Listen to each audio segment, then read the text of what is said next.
If watches are anything, they're subjective, without a doubt. One man's meat is another man's hideous, oversized jewel-encrusted poison, and vice versa.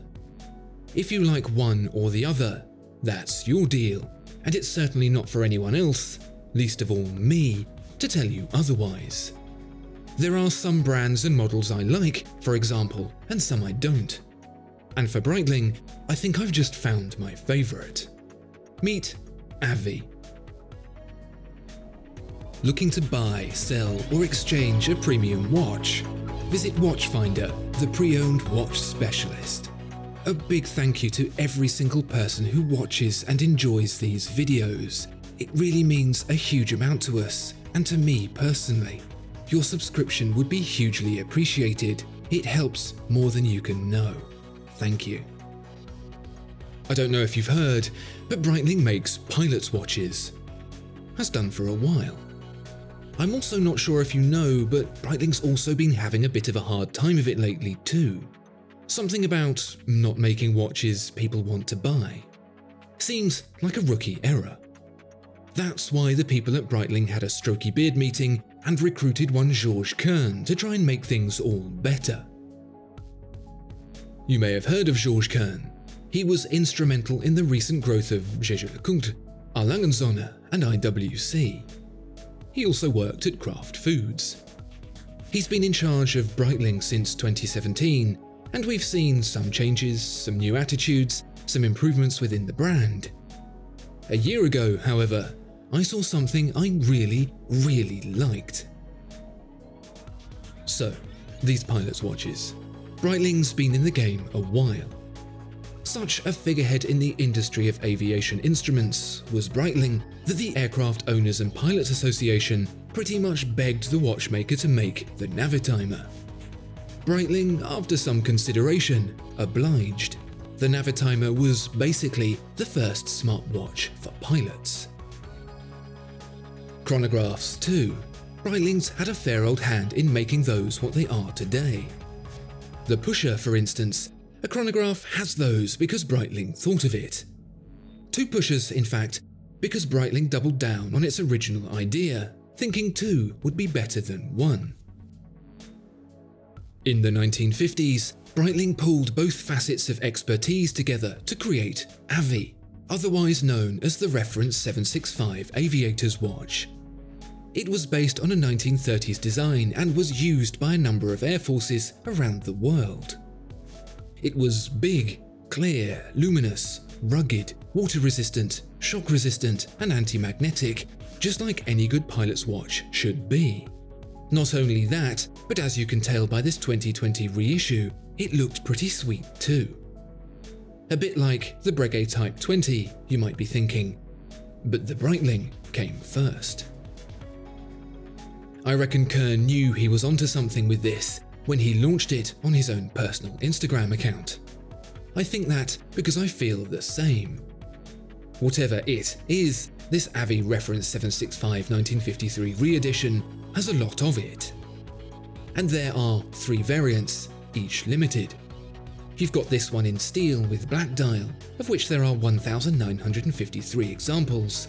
The same in rose gold, limited to 253 examples.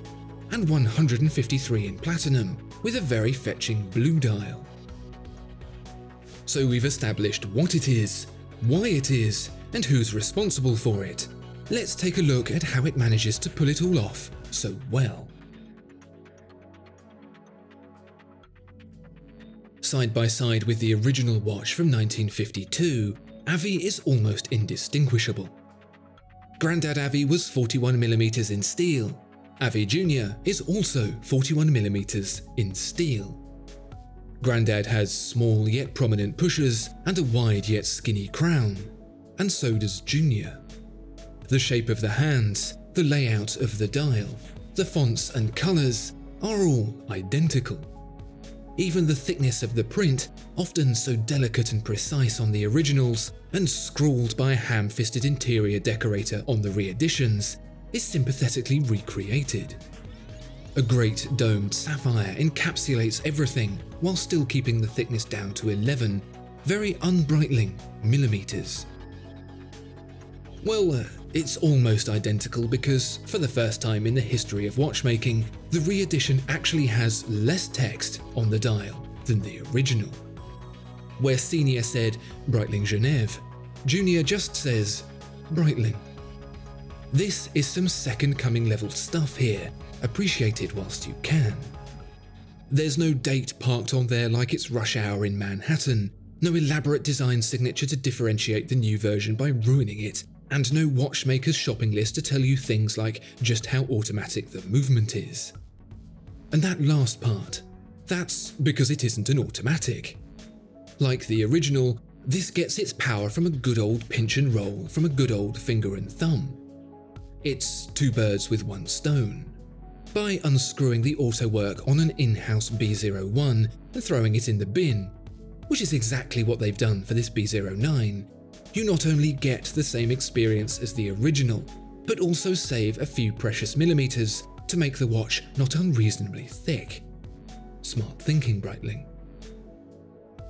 It'll never be the delicious Venus caliber 178 found in the original, but that's probably for the best. I don't think an 18,000 VPH beat with a 45-hour reserve would have been quite appropriate in this day and age. Instead, you're getting a thoroughly modern 28,800 VPH and a much healthier 70 hours of power reserve, which means 3 days use before winding it instead of 2. But those are specs, numbers, facts. What is it about this watch that makes it so visually appealing? Given its hereditary predilection, the question extends to, what makes the original so visually appealing too? Granted, it doesn't to everyone, so I can only attempt to answer the question for myself, but I am acutely aware that many of these vintage reissues we've seen come and go have failed to capture the same balance this one has. I think that is the key to this particular conundrum: balance. Take a look at a lot of modern cars and you'll see a certain androgyny to the way they're designed, their shapes and lines mostly dictated by pedestrian impact regulations and whatnot.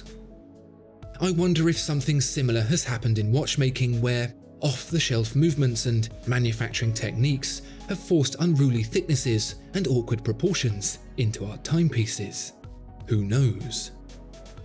What I do know is that with Avi, the spacing of the subdials, the air around the numbers, the simplicity of the fonts, and ratio of dial to bezel do good things to my brain.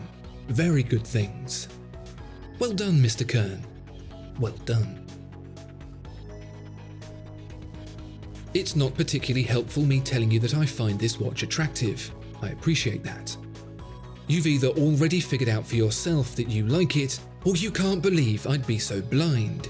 But really what this Breitling Avi Reference 765 1953 re-edition reminds us of is just how personal this business is. For me, this really is my dream Breitling, the watch I've been willing the brand to make for such a long time. If anything, it's good to see the brand appears to be in good hands. Discover more exceptional watches at Watchfinder. Thank you so much for watching this video. If you enjoyed it, please do consider giving it a like and subscribing to the channel. If there are any watches you'd like to see featured, please let us know in the comments below.